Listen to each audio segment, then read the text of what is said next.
গেছে সেই রাস্তা থেকে মারধর করে পুলিশে নিয়ে গেছে, ঠিক আছে। তার প্রতিবাদে আমরা এই যে 1 মাস 7 দিন হয়েছে, 1 মাস 7 দিনে আমাদের ছাড়ার কোনো আশ্বাস পেছিনি, তাই আমরা রাস্তায় আজ নেমেছি।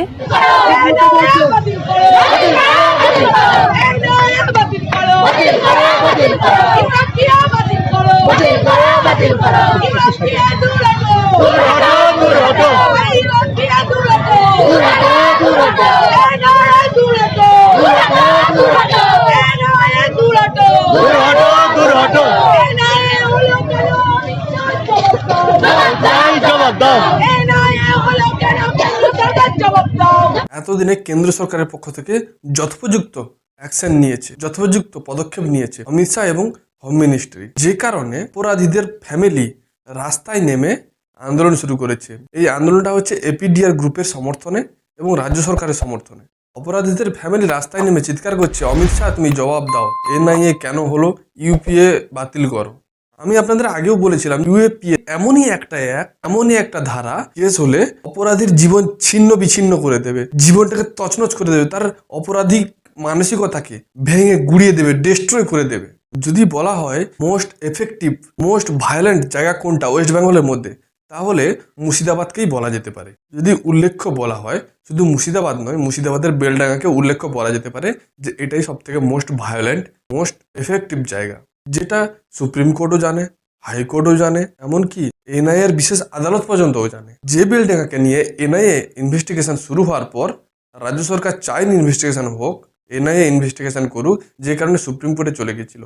কিন্তু সুপ্রিম কোর্টে ঝামা খাওয়ার পর, সুপ্রিম কোর্টে আইনি চড়থাপ্পড় খাওয়ার পর ফিরে এসেছে সেই হাইকোর্টে। ইউএপিএ ধারা যাতে না লাগে, ইউএপিএ ধারায় যাতে কেসটা না চলে, সেটার জন্য সুপ্রিম কোর্টে ছুটে গেছিল রাজ্য সরকার। কিন্তু তাদের আশা পূরণ হয়নি, ফিরে আসতে হয়েছে হাইকোর্টে, কারণ ফিরিয়ে দিয়েছে সুপ্রিম কোর্ট হাইকোর্টের কাছে, হাইকোর্টের উপর দায়িত্ব দিয়েছে এই বিষয়টা দেখার। গত মঙ্গলবার এনআইএ আইনজীবী শ্যামল ঘোষ জানিয়েছেন পুলিশ এখনো এনআইএ এর হাতে কেস ডায়েরি তুলে দেয়নি। তো যেটা শোনার পর এনআইএ কোর্ট মুর্শিদাবাদের এসপি এবং ইনভেস্টিগেশন অফিসারের উপর কড়া মন্তব্য করলো, যার পরেই অপরাধীদের ফ্যামিলি রাস্তায় নেমে পড়লো। এপিডিআর নামে একটা সংগঠন হঠাৎ করে সামনে চলে এলো, যাদেরকে সামনে রেখে আন্দোলন চললো এবং তারা স্লোগান তুলছে, অমিত শাহ জবাব দাও, এনআইএ কেন হলো, ইউএপিএ বাদ দিতে হবে, ইউএপিএ ধারায় কেস চালানো যাবে না। 1 মাসের ওপরে হয়ে গেছে যারা বেলডাঙ্গায় রাস্তা অবরোধ করেছিল, আগুন জ্বালিয়েছিল, গাড়ি ভেঙেছিল, ট্রেন লাইন ভেঙে তুলে দিয়েছিল, স্টেশন জ্বালিয়েছিল, গাড়িতে পাথর মেরেছিল, যারা দুদিন ধরে তাণ্ডব চালিয়েছে বেলডাঙ্গায়, যারা দুদিন ধরে পুরো বেলডাঙ্গাকে অশান্ত করে রেখেছে, যারা দুদিন ধরে মানুষের যাতায়াত থেকে শুরু করে মানুষকে সমস্যায় ফেলেছে, সেই সব তাণ্ডবকারীরা যে পরিযায়ী শ্রমিকের মৃত্যুকে নিয়ে দুদিন ধরে তাণ্ডব চালিয়েছিল, পরে জানা গেল কোনো মার্ডারই ছিল না, কেউ তাকে মারেনি, এটা আত্মহত্যা। তো এদের দাবি ইউপিএ লাগানো যাবে না, বিনা শর্তে এদেরকে ছেড়ে দিতে হবে, বিনা শর্তে এই অপরাধীদের ছেড়ে দিতে হবে। ভাই এটাকে মামার বাড়ির আবদার, বাড়ি পেয়েছো। যারা দেশের বিরুদ্ধে কাজ করে, যারা দেশের বিরুদ্ধে ষড়যন্ত্র করে, তাদেরকে ছেড়ে দিতে হবে।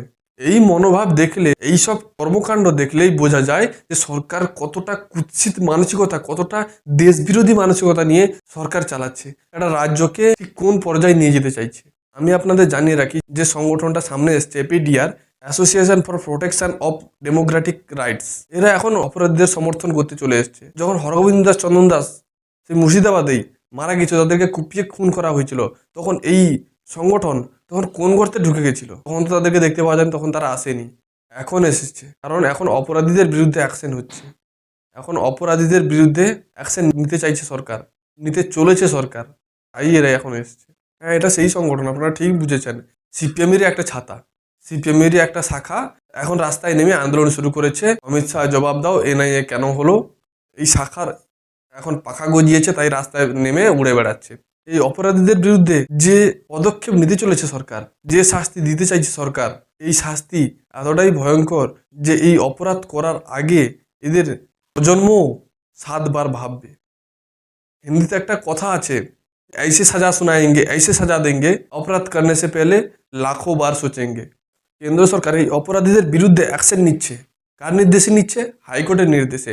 হাইকোর্ট বলেছিল যে কেন্দ্র সরকার চাইলে এখানে এনআইএ ইনভেস্টিগেশন করতে পারে, কারণ এখানে ইনভেস্টিগেশন করা উচিত, এটা হাইকোর্ট বলেছিল, কারণ হাইকোর্ট বুঝেছিল যে এখানে কিছু একটা আছে বা কিছু একটা চলছে যেটাকে সামনে আনার দরকার, যেটাকে আটকানোর দরকার। যে কারণে কেন্দ্র সরকারকে হাইকোর্ট বলেছিল অ্যাকশন নিতে, এনআইএ ইনভেস্টিগেশন করতে চাইলে। এনআইএ আইনজীবী কোর্টে ভয়ঙ্কর ভয়ঙ্কর তথ্য তুলে ধরেছে, আমি আপনাদের জানাবো। তার আগে বলি, একজন নীচ, ছোট লোক, জঘন্য মানসিকতার লোক, দেশদ্রোহী, রাষ্ট্রবিরোধী, তার বক্তব্য আমি আপনাদের শোনাই, যার জন্যে দেশের বিভিন্ন জায়গায় এরকম গন্ডগোল চলছে, এরকম সমস্যা সৃষ্টি হচ্ছে।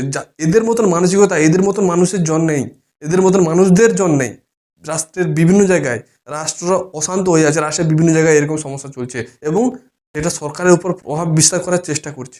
কে পাঠাতে হবে, এনআইএ এলো না, কিন্তু গোটা ওয়াকফ আন্দোলনে কেন্দ্রীয় বাহিনী দিয়ে মুড়ে দেওয়া হলো। পুরো মুর্শিদাবাদকে টার্গেট করা হয়েছে যে মুর্শিদাবাদে একটা সাম্প্রদায়িক সমস্যা তৈরি করতে হবে, মুর্শিদাবাদকে জঙ্গি প্রমাণ করতে হবে এবং মুর্শিদাবাদের মানুষকে সাধারণ শান্তিতে বসবাস করতে দেওয়া যাবে না। কি কারণে বারবার মুর্শিদাবাদকে এইভাবে টার্গেট করা হচ্ছে বলে মনে করছেন? মুর্শিদাবাদ হচ্ছে মুসলিম অধ্যুষিত শ্রমজীবী মানুষের জেলা। এই মুহূর্তে যে সরকার কেন্দ্রে আছে তার একটাই টার্গেট শ্রমজীবী মানুষ, মুসলিম মানুষ এবং দলিত আদিবাসী। যে গোটা দেশ জুড়ে একদম নির্দিষ্টভাবে হিন্দুত্ববাদী একটা চিন্তাকে ছড়িয়ে দেওয়া হচ্ছে। আপনারা ভাবুন না, এই কেন্দ্রীয় এজেন্সি কোনো ভালো কিছু দেয়নি। এই কেন্দ্রীয় এজেন্সি যেখানেই পা রেখেছে সেখানেই তাদের লালায় বিষ আছে, গোটা বিষে এলাকা পুড়ে যাচ্ছে। এই কেন্দ্রীয় এজেন্সিকে অবিলম্বে এনআইএকে বাতিল এবং ইউপিএ ধারা অবিলম্বে বাতিলের দাবিতে আজকে আমাদের মিছিল। আপনার পরিচয়? আমি এপিডিআর এর জেলা সম্পাদক রাহুল চক্রবর্তী। নামটা ভালো করে শুনবেন, আমি আবারও বলছি, নামটা ভালো করে শুনবেন। এপিডিআর এর জেলা সম্পাদক রাহুল চক্রবর্তী। রাহুল চক্রবর্তী, বুঝতে পারছেন? বেঈমান হিন্দু, যে হিন্দুদের বিরুদ্ধে ষড়যন্ত্র করে, যে হিন্দুদের বিরুদ্ধে কথা বলে, যে হিন্দুদেরকে বিপদে ফেলার চেষ্টা করে। এই সেই হিন্দু যে বলছে কেন্দ্রীয় এজেন্সির লালায় নাকি বিষ আছে, কেন্দ্রীয় এজেন্সি নাকি বিষ ছড়াচ্ছে। একেই আগে ঘাড় ধরা উচিত, একে আগে কলার ধরা উচিত, এর ঘাড় ধরে জেলে ঢোকানো উচিত এবং এরই বিরুদ্ধে মামলা করা উচিত। বলছে কেন্দ্রীয় এজেন্সির লালায় নাকি বিষ আছে, সে নাকি বিষ ছড়াচ্ছে। যখন মুর্শিদাবাদ জ্বলছিল, ধুলিয়ান জ্বলছিল, শামশেরগঞ্জ জ্বলছিল, 400 জন হিন্দু বাড়ি ছাড়া ছিল, নদী পেরিয়ে পেরিয়ে পালাচ্ছিল নিজেদের সম্মান বাঁচানোর জন্য, নিজেরা বাঁচার জন্য, নিজেদের ফ্যামিলির সুরক্ষার জন্য, তখন এরা কথা বলতে আসেনি। তখন কোথায় কোন গর্তে ঢুকে গেছিল এরা? তখন তো আসেনি, তখন তো কই দেখা যায়নি এদেরকে, কোনো ছাতাকে দেখতে পাওয়া যায়নি, সব ছাতা তখন পাখা উড়ে গেছিল। তখন তো কই বলতে শোনা যায়নি যে একটা সম্প্রদায়ের লালায় বিষ আছে, এই জন্য এরকম গন্ডগোল ছড়াচ্ছে। একে প্রশ্ন করা উচিত। যখন সিএ নিয়ে জঙ্গিপুর, সুতি, ধুলিয়ান জ্বলছিল, মানুষ হাহাকার করছিল, ট্রেন রাস্তা উপড়ে ফেলা হয়েছিল, ট্রেনে আগুন লাগানো হয়েছিল, ট্রেনের প্যাসেঞ্জাররা ভয়ে কাঁপছিল, তাদের বাচ্চারা কান্নাকাটি করছিল, হাহাকার করছিল, তখন কোথায় ছিলেন ভাই আপনি? কোন গর্তে ছিলেন তখন? তখন তো দেখতে পাওয়া যায়নি। এখন অপরাধীদের বিরুদ্ধে অ্যাকশন হচ্ছে বলে কেন্দ্র এজেন্সির লালায় বিষ আছে। এই বেলডাঙ্গাতে বক্ত কানুন যেটা নিয়ে বিগেস্ট রাইড হয়েছিল, 3 জন মারা গেছিল, একটা ফ্যামিলি থেকে 2 জন ছিল, আপনারা শুনেছেন নাম, হরগোবিন্দ দাস, চন্দন দাস, যাদেরকে কুপিয়ে কুপিয়ে খুন করা হয়েছিল। তাদের সঙ্গে কোনো না লেনা না দেনা, কোনো যোগাযোগই ছিল তাদের সঙ্গে। আমি এখানে কোনো সাম্প্রদায়িক কথা বলতে আসিনি, আমি কোনো ধর্ম নিয়ে কথা বলতে আসিনি। ওদের সঙ্গে ওয়াকফ আইনের কোনো যোগাযোগ ছিল না, ওরা ছিল হিন্দু। ওদের সম্প্রদায়ের সঙ্গে অর্থাৎ হিন্দুদের সঙ্গে এই আইনের কোনো যোগাযোগ নেই, কিন্তু তাও এই চন্দন দাস, হরগোবিন্দ দাস এবং চন্দন দাসকে কুপিয়ে খুন করা হয়েছিল হিন্দু হওয়ার অপরাধে। তখন কোথায় গেছিল আপনাদের এই ডেমোক্রেটিক রাইটস? কোন গর্তে ঢুকে গেছিল তখন? আপনাদের পাখা কোথায় গেছিল এখন যে উড়ে বেড়াচ্ছেন? এপিডিআর যে সংগঠন, এর বিরুদ্ধে 2003 সালে পুলিশ বলেছিল যত মাওবাদী সংগঠন আছে সবার সঙ্গে যোগাযোগ আছে এবং সব মাওবাদী ঘটনার সঙ্গে এই সংগঠনের যোগাযোগ আছে। এবার বুঝতে পারছেন এটা কোন সংগঠন, কেমন সংগঠন, কিরকম কাজ করে, কেন করে? আমি তো এটাই বুঝতে পারি না যে কেন্দ্র সরকার এরকম যে সংগঠনগুলো আছে, এরকম যে গ্রুপগুলো আছে, তাদের সবগুলোকে তুলে তুলে জেলে কেন ভরেন, সবগুলোকে ব্যান কেন করে দেয় না? এটা তো আমি এখনো বুঝতে পারি না। এটা মাননীয় স্বরাষ্ট্রমন্ত্রী, মাননীয় হোম মিনিস্টার অমিত শাহজির কাছে আমার হাত জোড় করে বিনীত অনুরোধ, আপনি এদেরকে এভাবে ঢেল দেবেন না। এরা দিনের পর দিন দেশকে কুরে কুরে খোকলা করে দিচ্ছে, ফাঁপা করে দিচ্ছে। এরা প্রতিদিন একটু একটু করে মানুষের মনে বিষ ঢুকিয়ে দিচ্ছে, একটা মানুষের বিরুদ্ধে আরেকটা মানুষের মনে বিষ ঢুকাচ্ছে। এই সম্প্রদায়কে সমর্থন করে সেই সম্প্রদায়ের মনে বিষ দিচ্ছে, সেই সম্প্রদায়কে সমর্থন করে অন্য এক সম্প্রদায়ের কাছে বিষ দিচ্ছে, মানুষের মনে কেন্দ্রীয় এজেন্সিকে নিয়ে বিষ দিচ্ছে। আসল বিষাক্ত বিষ এরাই সেই আসল সাপ, কাল সাপ, যাদেরকে আমরা দুধ কলা দিয়ে পুষছি। দেশকে রক্ষা করতে গেলে, দেশকে বাঁচাতে গেলে আমি হাত জোড় করে অনুরোধ করব মাননীয় স্বরাষ্ট্রমন্ত্রীর কাছে, এদেরকে, এই সংগঠনগুলোর মেম্বারদেরকে তুলে তুলে জেলে ভরে এদের বিরুদ্ধে কড়া পদক্ষেপ নেওয়ার দরকার সবার আগে। তাহলে এই বিষ ছড়ানো বন্ধ হবে। গত জানুয়ারি মাসের 16 এবং 17 তারিখে বেলডাঙ্গায় যে অশান্ত হয়েছিল, সেখানে পথ অবরোধ করা হয়েছিল, ন্যাশনাল হাইওয়ে ব্লক হয়েছিল, রেল লাইন উপরে ফেলা হয়েছিল, ট্রেনে আগুন লাগানো হয়েছিল, গাড়িতে আগুন লাগানো হয়েছিল, ভাঙচুর করা হয়েছিল। এক প্রকারের বেলডাঙ্গাকে থামিয়ে দেওয়া, বেলডাঙ্গাকে অশান্ত করে দেওয়ার যে প্ল্যান ছিল, সেই একই পুনরায় প্ল্যান আগের মতোই। সেই কারণে এনআইএ ইনভেস্টিগেশন করছে। রাজ্য সরকার করলে কি করবে ভাই? নেট অফ করে দাও, যেখানে যা হচ্ছে হোক, যেভাবে চলছে চলুক, কাউকে দেখতে দিও না কি হচ্ছে না হচ্ছে। মমতা বন্দ্যোপাধ্যায় তো এমনিতেই বলে থাকেন শুক্রবার ওদের জুম্মাবার, এই দিন ওদের এইবার, এদিন ওদের রমজান, হ্যান ত্যান নানা রকম বলে থাকেন। হিন্দুরা শান্তিপূর্ণ আন্দোলন করে লাঠিচার্জ করিয়ে দেন। এখানে এই যে আন্দোলন হচ্ছে, এত ফান্ড কে করছে, কোথা থেকে আসছে এত টাকা, এটা জানার জন্য কড়া থেকে কড়া অফিসার দরকার, কড়া থেকে কড়া এজেন্সি লাগাতে হবে, যেটা হচ্ছে এনআইএ।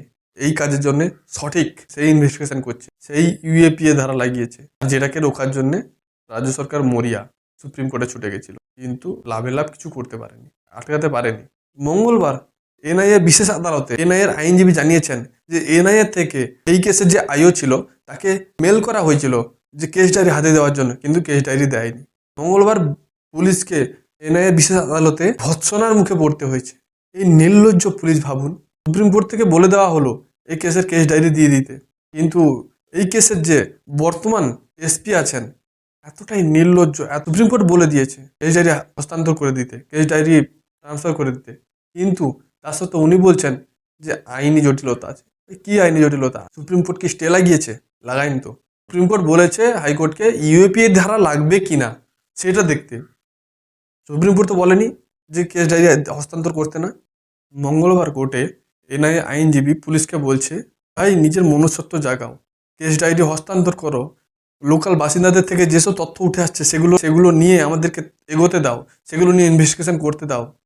তোমরা যাদের চটিচেটি সব কাজ করছো তারাই তোমাদের মার খাওয়াচ্ছে। নির্লজ্জ পুলিশ, যাদের চটি চেটে তোমরা থাকতে চাইছো তারাই তাদের নিজেদের অনুগতদের দিয়ে তোমাদের পেটাচ্ছে।